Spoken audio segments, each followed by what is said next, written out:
Hello and welcome to Working Title. I'm Ryan Fring with the BitLife Show, and today's episode is the second part of a two-part series where we talk with Vinnie Besasie. We ended up breaking this into two different episodes because we had a little over two hours worth of material, and it was so good, such a great conversation with him, real great guy, that we didn't want to get rid of any of it. We throw nothing away. So here we go, episode 23, Vinnie Besasie, Encore.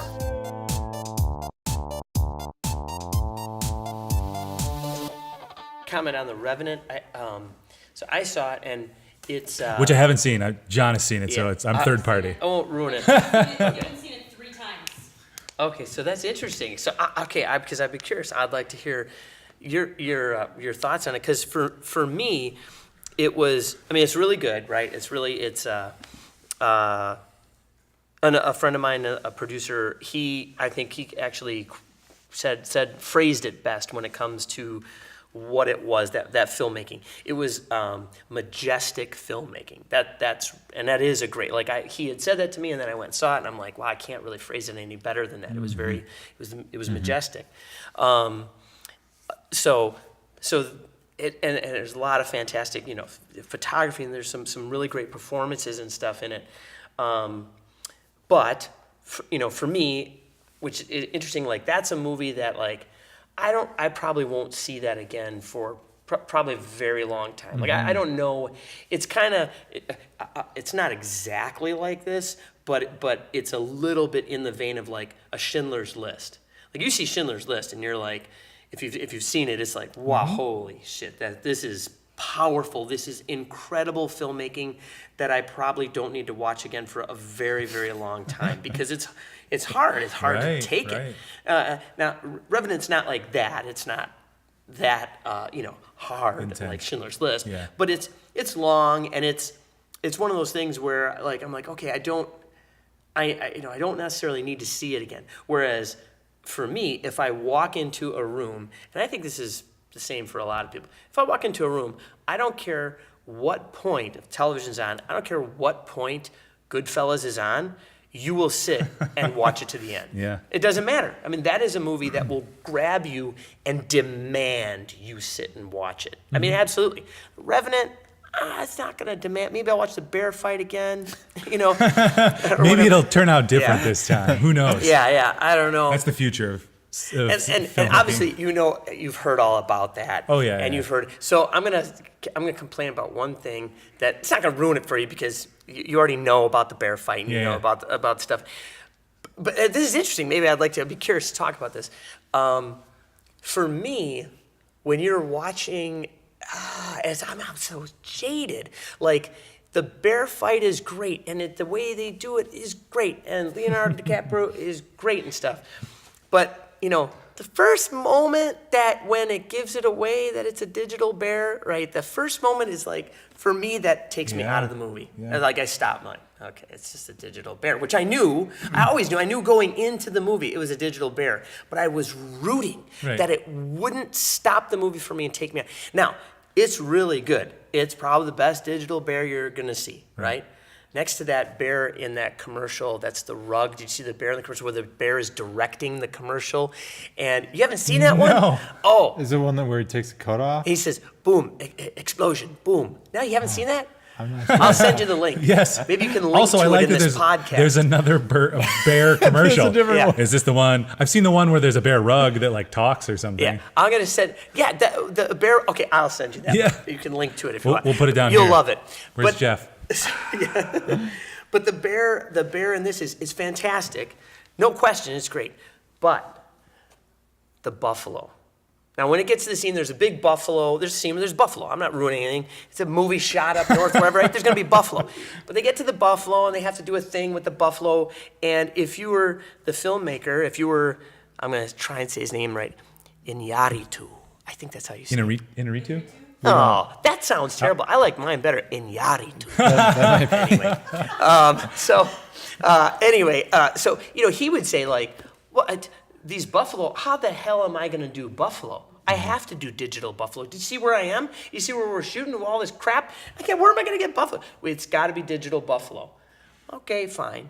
A little movie for you. What's it called? Oh, Dances with Wolves. Yeah, I got news for you. You don't have to use digital buffalo. They had That's to. right. Maybe where they That's were right. shooting, there was no buffalo, and Dances with Wolves went and shot. Okay, whatever. I'm just saying to you, the texture and reality that is the buffalo and Dances with Wolves is not what you get in The Revenant. And for me, it stops the movie, and I'm like, now I don't believe anything I'm seeing. Sure. I know he's looking at nothing. Right. And it just, I gotta wait till the CGI moment is done with. So I don't know, and I'm probably too harsh. I'm way too harsh because CGI is such a, there's great CGI and there's wonderful CGI, and then there's CGI that like, it doesn't allow you to care as much. Right. I'd rather see a puppet. I'd rather see something you could, feel or whatever. Well, and are we enhancing, or are we just replacing? Because there is that kind of tipping point where it feels like a cheap replacement, and certainly, new Star Wars, which we'll just touch a little bit on maybe and go back. New Star Wars CG versus 1, 2, and 3. Certainly, we've advanced in 11 years or no. When is the first one? What, Early- 99 or 98 was Phantom Menace, Okay. right? Something like that. Yeah. 99. So 17 years or so. Yeah. Certainly there's been advancements, but even in the original film, the use of miniatures and then, painting on film cells and doing crazy things with film cells, like when we couldn't do it all practical. I think that that'll still be at least a strong approach for a long time for things Yeah. like this, because in Revenant, they're like, it's this beautiful nature, no lighting, totally natural. We just, ran around and captured it all.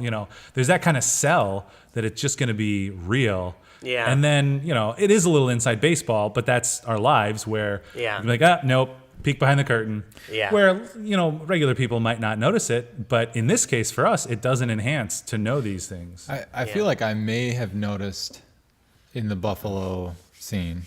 I didn't notice with the bear, but what was interesting was my perception just knowing logically that it wasn't real and knowing that it would be impossible to have a real bear do what was in the scene was enough to unfortunately pull me out slightly, because it was just it was like that story you can't even show it. You just can't.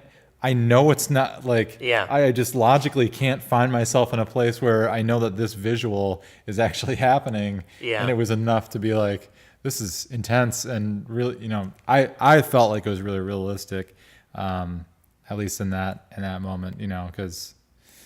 But yeah, I mean, it's also really hard in a movie like that where you are saying that this is all natural, and anything that's out of place, we're so perceptive just with our human eyes. We can just notice these tiny little things. Yeah. Like, I could make a movie and have, intend this, but as soon as you release into the wild, it's something else. There's a lot of those kind of cult classics that fail in the box office, but then 5 years, 10 years later, they're discovered and they become something completely different. And one could hope that anything you do is mildly successful to start and just keeps getting more successful. But if it doesn't hit right, it doesn't mean your efforts are wasted. And I think that can be discouraging, in art and creation and that type of creation.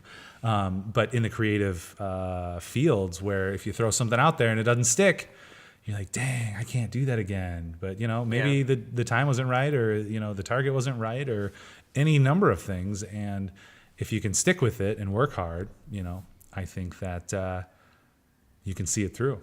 Well, John Carpenter said in an interview not too long ago that he was really frustrated with filmmaking and was contemplating giving it up. Or he says he goes, I always contemplate giving it up because he goes, I'm tired of making cult hits. And by that, he goes, I'm not trying to have an ego here. He goes, but I want my movie to be good right off the bat. I don't want to wait 10 years for somebody to come around and then they say, well, they love it. And now a whole bunch of people love it. As a filmmaker, you want to hit right off the bat. And I have had such a string of cult hits. It's incredibly frustrating. I never really thought of it like that. Like, he's right. wow, Yeah. but he makes awesome shit. I think is fantastic. But I came to it later too. You know, for the most part, I wasn't seeing his early movies in the theater.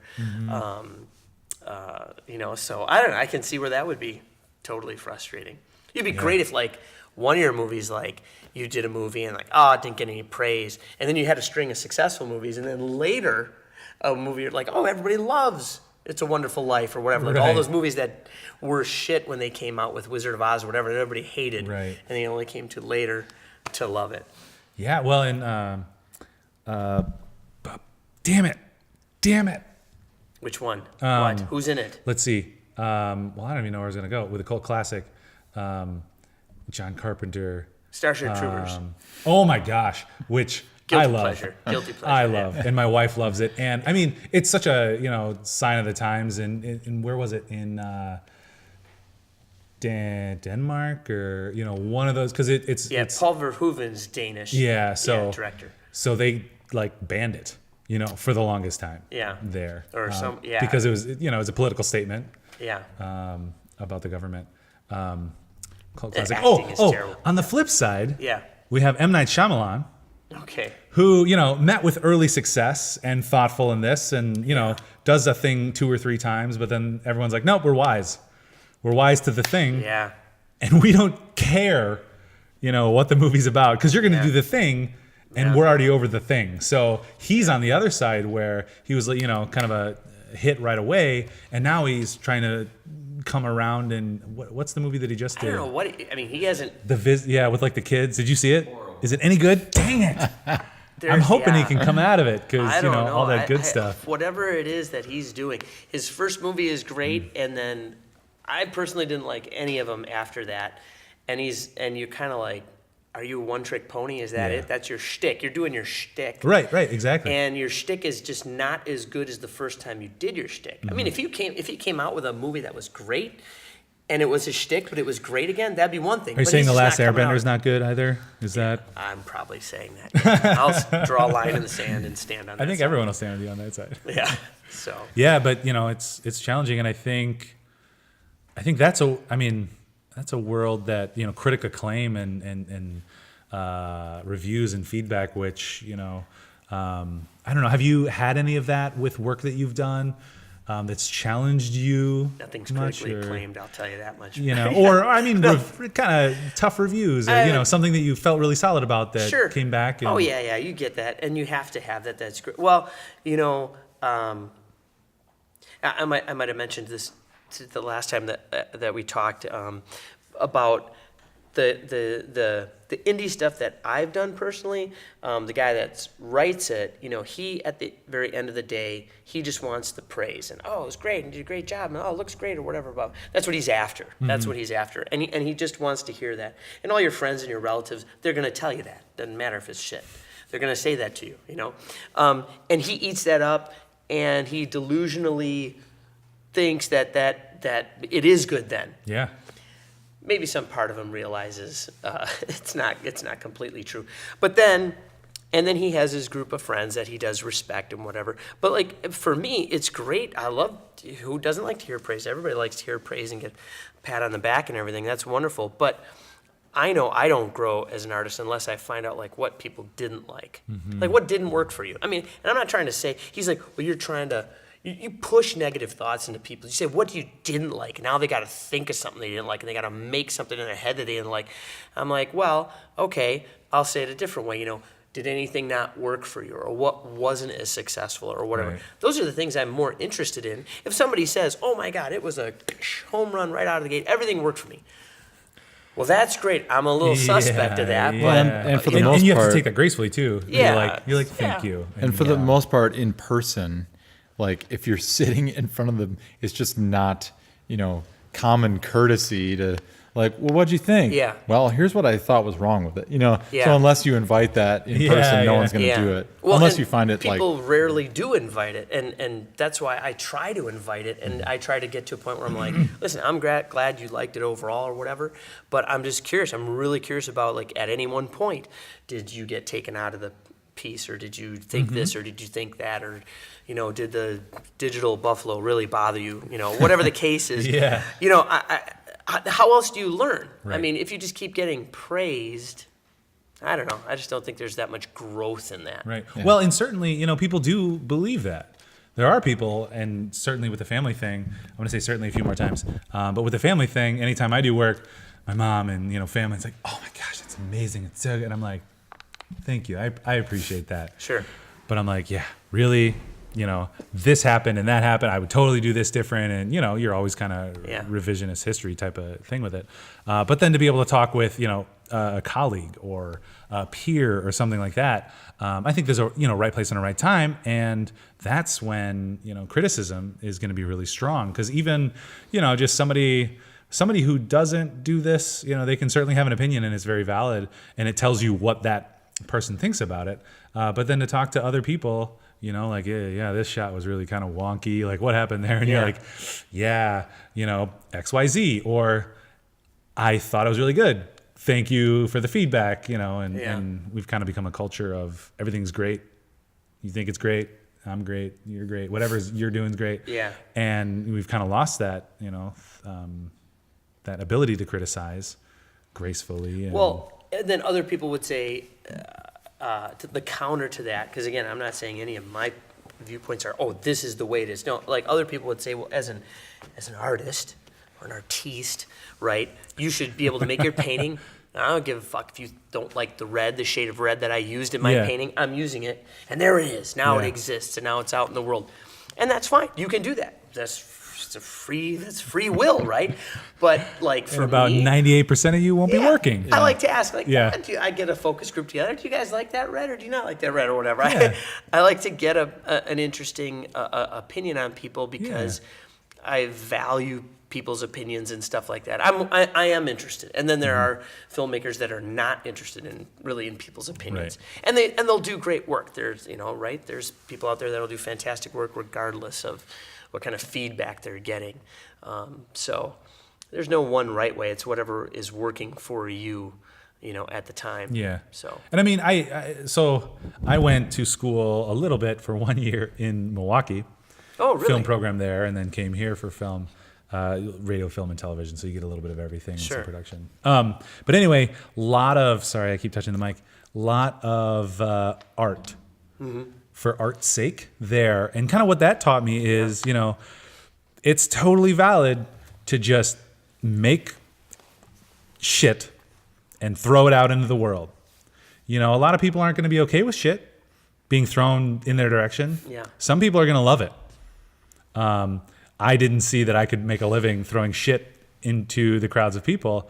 And so I kind of, took the slightly more corporate route of, be happy and content with how hard you work and the art that you create, but certainly be open to the feedback and open to growing. Because I feel like some of that art is like, no, this is perfect for when I was there and how I was there. And, I don't care about anybody's feedback. And, that happens. There's a few people in the world who can do that, and that's great. But for the rest of us schmucks, we have to figure out how can we actually appeal?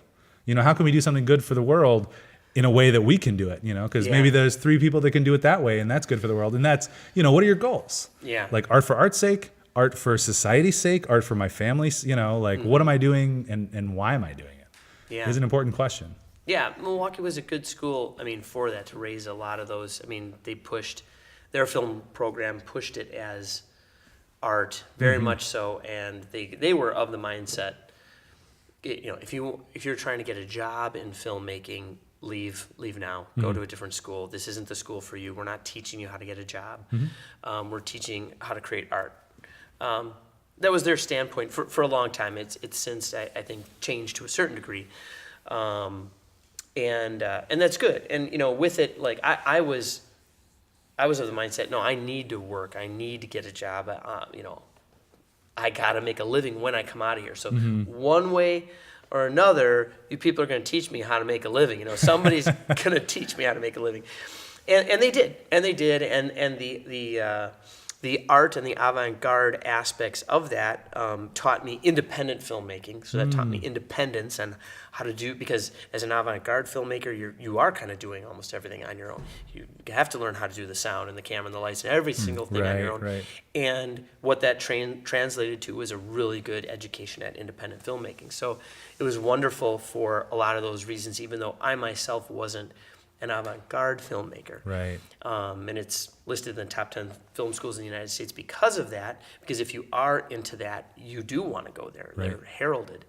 But I would also argue that inadvertently they teach you some of the best independent filmmaking methods and practices that are around. Well, and certainly approaching problems from completely different angles that you never would have thought before.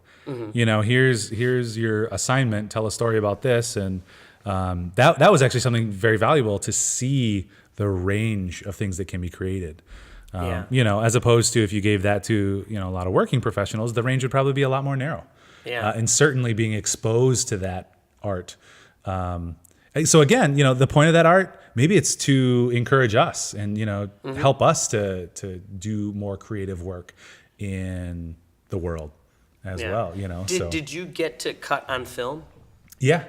Yep. Okay. And so I love that. Yeah. And we did that here, I think my first year too. we did that here. But I love that. And I loved kind of a lot of the getting into filmmaking classes. And then there's kind of a lot of preening for certain types of work. Sure. That just wasn't my cup of tea. That kind of led me away. Yeah, That's the kinda what cutting happened. on film, I think, is fantastic. If you can do it, if you can go to a school that will still have film, I would highly, highly recommend it, just because there is, you know, when you're cutting on film, there is so much importance put on that edit, because when you cut that film, you are cutting a physical thing. And if you don't make that cut, There's no in the Control right Z. spot, yeah, no, exactly. There's none. Well, there is, but it comes at a price. So let's say, you know, you're editing your film and your Steenbeck or your rewinds or whatever, and you realize, you know, I have to make a cut here. I have to make an edit. Okay. Well, I think it should happen right here on this frame. This is the frame I think. And then I look at the other one and the other frame, and yeah, that should work. Okay. You cut, you tape splice it together, you play it. Oh, it works. That's great. You tape splice it together. Oh, it doesn't work. Okay, well, I'll take it apart, pull the tape off, put it together, add in that frame back, you know, okay, put more tape on that, and then I'll cut 2 or 3 things down. Yeah, right. Does that work? Oh, fuck. No, okay, take this one. By the time you're done, Create a little. it's so thick Yeah, with tape exactly. on it that now you risk it getting stuck in the projector and melting when you're showing it in class. Yeah. I mean, there's so much on the line with the image. Like, and you'll have tape. I remember we had tape splices. You know, you'd have your film is like going along and like, you know, you were like noodling it left and right, and sometimes it would get stuck, and you'd be sitting there watching your film, praying it would just make it through the projection system. Who does that now? What schools do you pray it makes it through the projection system? It just I'm not disparaging that. I'm just saying, wow, what a great thing to have, to really have to learn a respect for that edit, for you know, for you to really focus on, is this the right place? And I'm not trying to say this is what you should do on everything. And there's, you know, phenomenal abilities to be able to play with nonlinear. Great, of course, but still apply thought and care to what you're doing, and really think about the edit. If you really think about that cut, you're going to care that much more about what it is you're doing. And I think you're going to you invest so much of yourself more into it, which in the end shows up on the screen, in my opinion. Well, and I think that goes to, you know, like with shooting, cinematography, directing, they always say, you know, they think like, or direct or shoot like an editor, not shoot like an editor, think like an editor when you're shooting or directing and things like that. How's this going to work with the next piece? And how's it all going to cut together? You know, is it going to work? That was an abject lesson right away with film. Like, do I really need 6 angles of this one little scene that's very insignificant? Yeah. Likewise, how can I make this interesting because I only want to do 2 angles? Yeah. You know, like there's got to be more energy, more action in the actual scene going on, because I'm not going to cut really fast, because this is my second project with film, And I don't want to, fall prey to the mistakes last time where, Yeah. lots of cuts and we had problems with it and it came apart and, Yeah. we try to minimize that and still tell a solid story. So Yeah. thinking like an editor again as well. Well, it's making choices, like making critical choices, as opposed to like not making choices. Your example is reminding me of this photographer, and I don't remember his name or what he did. Dude, What he see, worked so for. smart right now if you remember. I know. But he was like maybe National Geographic or like did a lot of work, and he decided he wanted to challenge himself and go on this trip and take one photo a day. Digitally. He had digital, but he was forcing himself to take one photo a day because he realized it's just like snapping photos like crazy all day long, and you're not making any decisions, and you're not like having to force something. And I was like, wow, that's a really interesting, challenge. Like you have the sunrise. Which moment? Yeah. This is a great sunrise. Hopefully nothing else comes up today that I want to, and similar, making that choice of like editing and like where am I going to cut, and like putting the weight of what that means to make this decision right now. And that, you can kind of go back, but it's not going to be very easy, and you're going to start risking things. And so making that decision just have more weight versus just like, well, let's just cutting it. Okay, never mind. Let's just go back, whatever. Yeah. Like, or, well, just shoot it all. Just shoot it all. Shoot it all day long. Let's get more B-roll. Just keep doing it. Keep grinding away. And that gets like, not only physically but also mentally exhausting. You're just like, I don't know, just another shot, Yeah. And you start to not care. If you care, really draw. Like another thing that's exactly like that is the whole shooting it clean. Now let's shoot it clean because we want to do this in post, or we want to do this. Should we use some filtration, or should we do something? Let's shoot it clean because we can always do that digitally in post. I hate that. I cannot stand that. Do I enjoy all the crap you can do in post? Of course I do. I do enjoy that. But at the same time, if you want your highlights to bloom or whatever the case is, and you can do it, and it does look different. I don't care what anybody says. There are nuanced differences whether you're using film or digital, when you use a filter or absolutely. you use an old lens with no coating on it, or whatever the case is, you see those differences. And can you mimic them? Of course you can. And is my 83-year-old mother going to know the difference? No, she's not going to know the difference. But you know the difference. Right. And you can make a stand for what we just did. A series of commercials where the same thing came up. It's like, we can use these really nice, pristine Zeiss glass with, great contrast in the coatings. Or we can use, the old lenses. And old lenses are popular now. But we had the option of like, let's get the old lenses and let's use the cinematographer, who's a really great guy, and I don't want to say he's old school, but he likes experimenting with the physicality of the photography. So, he has a whole series of different nettings that he'll experiment with behind the lens, that it puts in between, on the body of the lens and or over the lens between the lens and the camera. sensor. Somewhere in there he's doing it. And different, whether you put it on the lens or whether you put it on the camera, will yield different results. And he shot a bunch of tests, and we looked at the tests, and we're like, oh yeah, we like that. And it, do you want to do that, or do you want to shoot it clean and try to recreate it? No. This looks great. Why would we not do this? Let's do this. Right. We know this is going to work, and we want that look. Let's do it.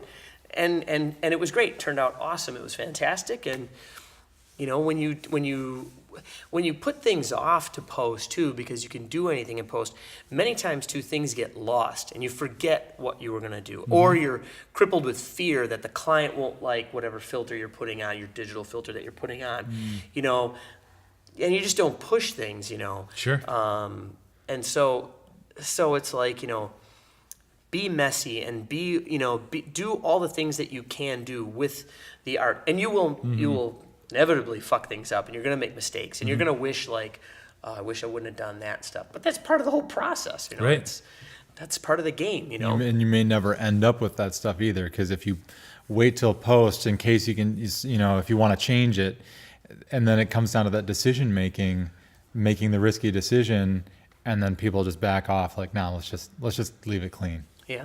and you're like, should have just done this on set so Yeah. that you could be like, well, this is how we shot it. Yeah, and you can kind of force them. You can kind of say, this is what we got. And frankly, how are you going to, push your skill and your understanding of the tools that you're using to the limit without doing that? Like how are you not going to know what a lens flare, how it's going to behave with this filter or with this lens or with this net on the back or the front, and because we could just throw flares on the highlights and post, and you could do any of that.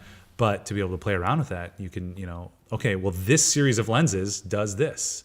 This series of lenses does this. This sensor does this. This, how you're not going to figure that out if you're just shoot it all clean. Well, the latest digital whatever is probably going to be pretty clean, and you could just do that for everything. Well, and not only that, but your product or art will be better in the end because you're investing, like, because you pick the lenses and the filtration and whatever up front because you feel it's going to serve the story.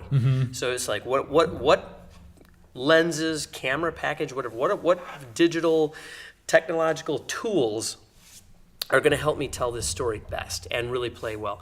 Not just I'm not going to choose them just for the sake of choosing them. It's fun, you choose it because in this moment, wow, that look will tell this moment of this story really greatly. Or I need the whole thing has to have this wash or this feel or whatever the case is. Start out early, and then you can nurture that look all along through post because you started there as opposed to just waiting till the very end and then just clicking through plugins. Yeah, right. Right. And often, different people are managing the look at different stages, right? Yeah, that's true. On set versus an intermediate versus, your actual edit or things like that. So I think you can always or often tell when care has been taken. You can feel it. Like you said with the highlights or something like that.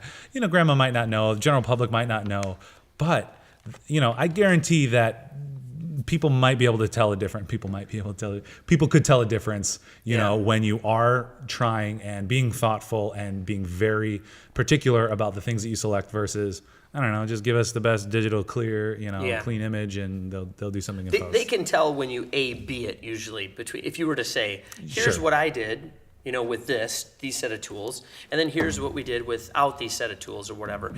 It's at that point that my mother can go, oh yeah, I can tell a difference. Right. And then when she can tell a difference, she can have an opinion on it one way or another. But if you just give her the product in the end, that is another thing too that people keep reminding me that it is it is true and it's good to remember, but I mean, just it's not good to remember like, so that you can police yourself all the time about it. But in the end, people are only going to know like what you show them, right? They're only going to see. They won't see the options unless you show them the options. So they'll never know what that previous edit was like unless they're given the chance to make that choice. Again, another reason for doing focus groups or whatever, showing it to your buddies or whomever and showing them two different options or talking it or opening a dialogue about it so that you can get people's opinions on stuff. Because if they don't, they just get what they get and that's it. And they either like it or they don't. So. Yeah, it's kind of fun. It's it's a bit of a gamble. You're like, I have this great idea.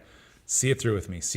And you can convince people, you know, but then see it through, and put it out into the world. And you're like, no. Yeah. Our assumptions. But, hopefully if you're able to keep working, you have a good attitude, you're trustworthy, you're open with the people you're working with, and you're not, crazy egotistical. And, even if this one doesn't land, you did have something that worked, and people hire you back or work with you again, and, keep trucking. I have another anecdote kind of on that I could bring up that I found fascinating when I heard it. I really recommend doing this, which is taking your DVDs of your movies or television shows or what have you, rip the director's commentary tracks or producer actors, rip any of the commentary tracks off. You can do it for like $30 with software online. It's easy to figure out.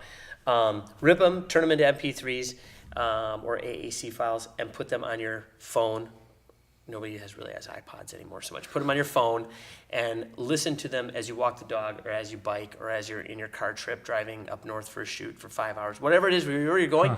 I'm telling you, it's awesome. I've always wanted to listen to commentary tracks. But you never do. Right. Rarely do you ever really sit and watch a movie with the whole commentary track. And I've always meant to do it. And finally, I figured out a way. I was like, I got to be able to do this without watching the movie when I'm, just walking the dog, just thinking or whatever. And it's easy. It's easy to do. And it works? Oh, yeah. It's awesome. It's fantastic. You can do it. It's super easy. I can tell you how after it would be boring to talk about it right now. But you rip it, and then it's like you're getting like this fantastic film school from like the masters, right? Because they just sit and talk to you and tell you how they did their shit. And it's great. And if you know the movie really well, you know what part they're talking about. Sure. And you can always hear the movie in the background playing. It's awesome. There was a thing from Francis Ford Coppola on the commentary track from Apocalypse Now, I just learned. That was pretty neat. It was kind of neat. And it's kind of in a little similar vein of what you were just talking about to a certain degree. So it has to do with continuity, right? So many people are like, obsessed with continuity errors, and so on and so forth. Oh yeah. And that's important, right? To a certain degree. But Francis Ford Coppola, he said, out of necessity, he came up with a new way to address continuity, what he calls matching upwards. He says, I match upwards from now on. Once I learned this on Apocalypse Now, from that moment on, I matched upwards. And what that means is, it goes back to, if you remember Apocalypse Now, the scene with where they're storming the beach with the helicopters, and the Cry of the Valkyrie music is playing, or whatever, if that's what it's called, dun dun dun dun dun dun dun dun, right? That whole scene, that is spectacular. It's heralded as one of cinema's great war moments, right? The helicopters are storming the beach, the helicopters land, and everybody's getting off, and Martin Sheen is part of that brigade that gets off, and he's having his battle and fighting. Everybody's fighting, right? So on and so forth. Well, at one point, Martin Sheen tripped and fell, and I learned this in the commentary track. It's the only place I've ever heard it. Tripped and fell on his gun, and it cut his nose, or his face, I think, right here. And they were like, holy shit, what are we going to do? They had to put a Band-Aid on it. It was a deep enough cut where it had to be bandaged. They couldn't just put makeup on or prosthetic. They didn't even have the ability to do it out there in the field. And they had to have this Band-Aid on it, and they had to keep shooting. And they're like, we're ruined. How are we going to do this, or whatever, blah, blah. Francis Ford Coppola's like, well, we're going to keep shooting. Like, you're going to keep shooting? You can't. The continuity would be all off. You can't have a Band-Aid on his face in one scene, and then he gets to the beach, there's no Band-Aid, and he finishes out the rest of the scene, but there's a Band-Aid. And Francis Ford Coppola's like, well, what are we going to do? Let it heal? Sit here and let it heal? We can't do that. No, we're going to keep on shooting, and we're just going to match upwards. Everything from this moment on, in the story, he's going to have a Band-Aid at this moment on, and it'll be okay. We will justify it. We'll work it out through the edit. We're going to match upwards. Nice. And they did that. And when you watch the movie, at least for me, I've never questioned it, ever. Right. Because the way they edited that scene, it's like, here's the attack, and everybody's running around, and you're not necessarily following Martin Sheen throughout the whole thing. You're not. You cut away to other time ellipses, and there's other moments and stuff like that, and you come back to him, and he's got this Band-Aid, and you allow number one, you don't even think about it, but if you were to think about it for a second, you would say, oh, well, he's in war. Sure. Something hit him. Absolutely. He ran up to a medic, and a medic saw the Band-Aid. I mean, right? You don't even think of it for a second. But they were freaking out about it while they were shooting it. Never a problem. Never a problem at all. And I thought, wow, that is super cool. So commentary tracks. Good. You can learn something nice. from them for sure. Good. Well, we should wrap it up. I know we just lost that camera.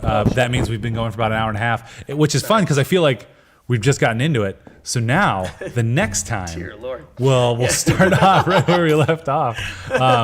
So yeah, we're still recording over here and there. It was a lot of fun. I'll say this. Thank you so much very for coming. Oh man, I could go. Yeah. We could go on and on. Just get a pizza, throw a pizza down here, we'll keep talking.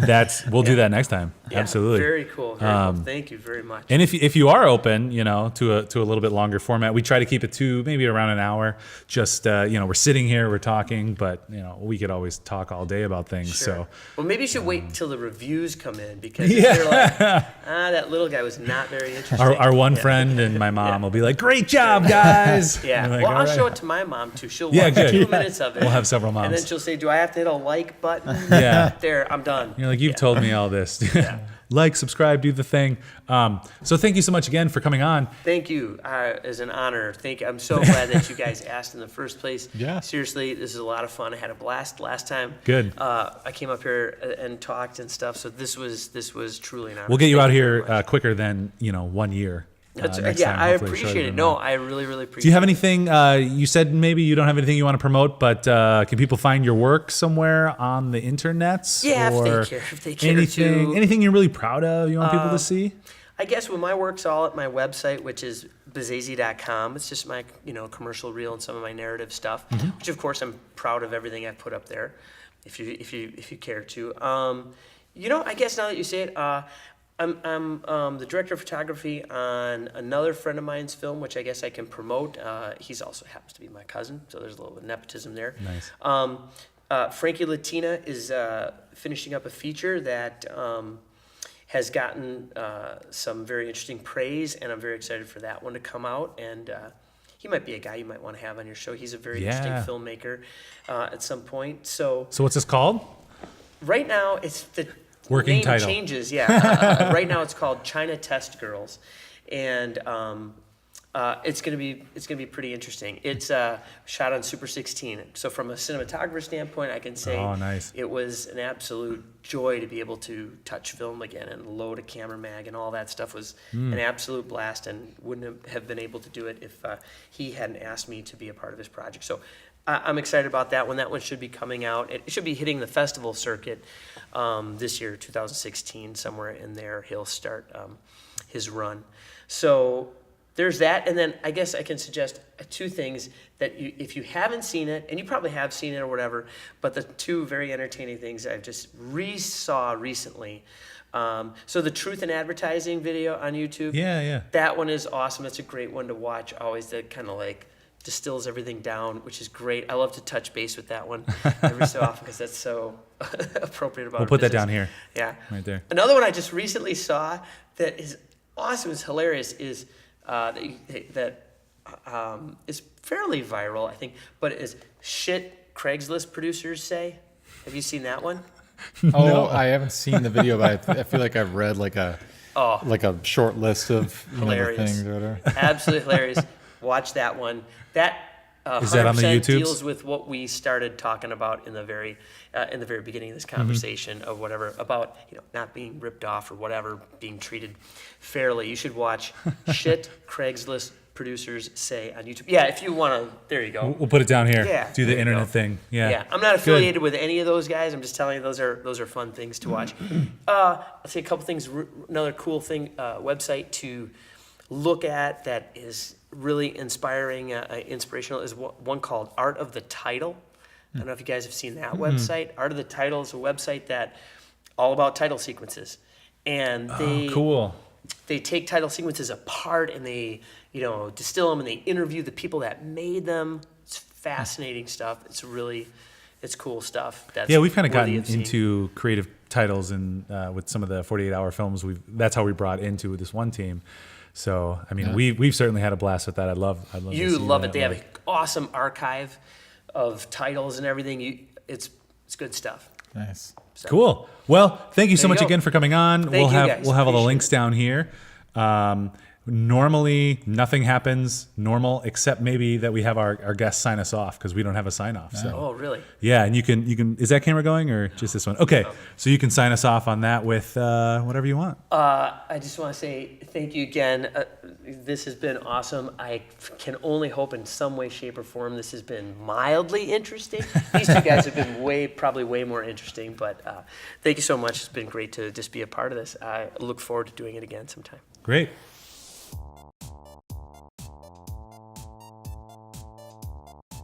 Hello and welcome to part 2 of our 2-part series with Vinnie Besasie, director, cinematographer out of Milwaukee, Wisconsin. It's like a cliffhanger. Well, this is the beginning, so it's not, Yeah. it's like we're back up on, actually, how would that work? The cliffhanger would be at the end, and then it gets resolved here. But It's like the season premiere. it's like season premiere, except we don't do seasons. No, keep trying. This analogy isn't working really well. This is the second part in a 2-part series where we talk to Vinnie Besasie. Yeah, and it's brave to say, let's do this all in one shot, and let's do this with a digital bear. Like, that's like, I would have said, you know, holy shit, no way. No, there's no way you're gonna do it, and you'll never convince me. So they looked for bears. They wanted to do it practical, and Oh. all the bears in captivity were fat and too nice.